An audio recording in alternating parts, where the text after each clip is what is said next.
Madam আপনার নাম? নীলা। আপনি কোথায় থাকেন? আমি থাকি হচ্ছে আদাবর মোহাম্মদপুর। গ্রাফিক্যাল আইটির ক্লাস করে আপনার কেমন লাগছে?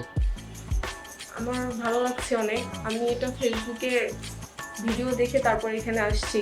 মানে আমার তো আগে কোনো ধারণাই ছিল না, এবং এখানে আসার পরে অনেকটা ধারণা হয়েছে। মানে খুব ভালো আর কি। নতুন যারা আসতে চায় তাদেরকে কি বলবেন? তাদেরকে বলবো এখানে আসলে এখানে ভালো কিছু করতে পারবে।